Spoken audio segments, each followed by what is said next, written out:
I want to talk about the mechanics of picking, how to hold the pick, how to move it, angles, that kind of stuff. I hope it will help you get the sound that you want out of your picking.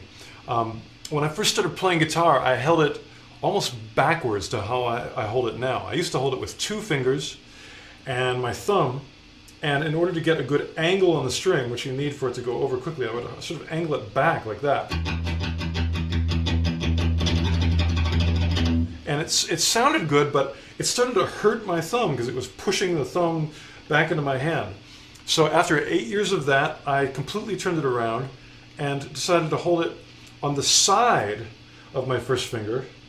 And in order to make that happen, the thumb has to bend forward and the first finger has to pull back. And you can see how if my finger continues to pull back, the thumb angles more and more. So really, where this first finger is controls the angle of the thumb. And all that matters because it changes the sound of the string and that kind of cello-y, brushy kind of sound. And that's what I like. I like that kind of cello-y, swoosh, swoosh, swoosh kind of sound. If it's too parallel with the string, that disappears. You can hear it. But as I angle it, you begin to get that nice little brushy, scratchy sound.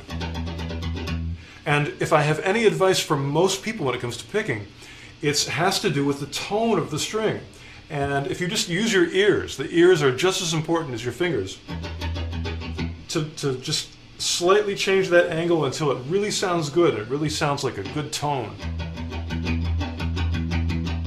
Then even when you put distortion on, it'll still sound like a cool cello. You know?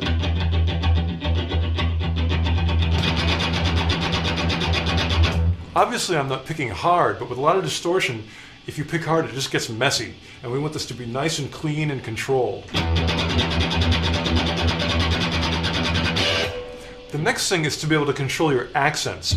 You know, be able to hit hard or even hit a harmonic, a pick harmonic, once in a while. To give you an example, you might want to hit where the snare hits in a rock, you know, heavy metal double bass drum beat that's going like and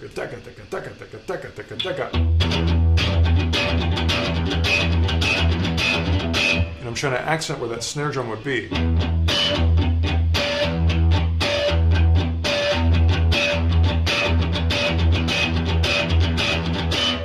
Now the motions that make that happen are really small, and I can try to explain them, but I think the best thing I can say is to use your ears and just to move that pick back and forth a little bit using your first finger and the angle of your thumb to make sure that the sound is good. And then I'm using a little bigger motion to get that nice pick harmonic. You can try other strings. That is a lot more aggression than just the notes by themselves unaccented. That still sounds good, but I like when you can accent with the snare and go daga daga daga daga. That's when your head starts moving. Now I'm just doing open strings now. Obviously you can throw in more complex things with the left hand. You know.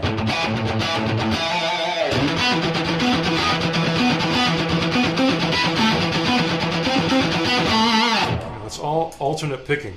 And I really do prefer alternate picking for faster things to any other kind. Alternate picking is just doing a downstroke and then an upstroke and continuing that in that fashion, just back and forth. Sometimes there's more efficient ways of picking, but they break up the groove of just that back and forth kind of sound. And also with alternate, I can get bigger motions. And although bigger motions aren't as efficient, they're bigger, and bigger sounds louder and more rock and better. And I like big and rock and louder. And so even for fast things like this, I like alternate picking. Let me slow that down real quick because it's a really good picking exercise if you haven't worked on a lot of this before. The key to life here is that the high E is an upstroke. And then the next string is a down. And every time you come down to hit that high E, it's going to be an up. Up, up, up. And again, as you do this, of course you want to be able to make it faster, but also really listen to what the tone of the strings are doing. You can listen as I slightly change the angle to how the sound changes.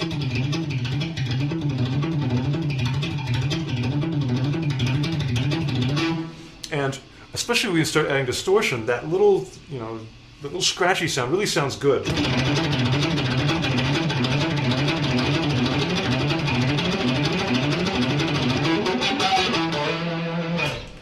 Also, please, don't do what a lot of beginners do, which is to just make your left hand do something that is slower than the right hand. I really want you to sync up the hands and don't cheat and play 3 notes and pick really fast. It sort of gets the effect, but personally I can't go there. I really want my 2 hands to lock up and be synchronized and be dead on accurate. To me, that's metal.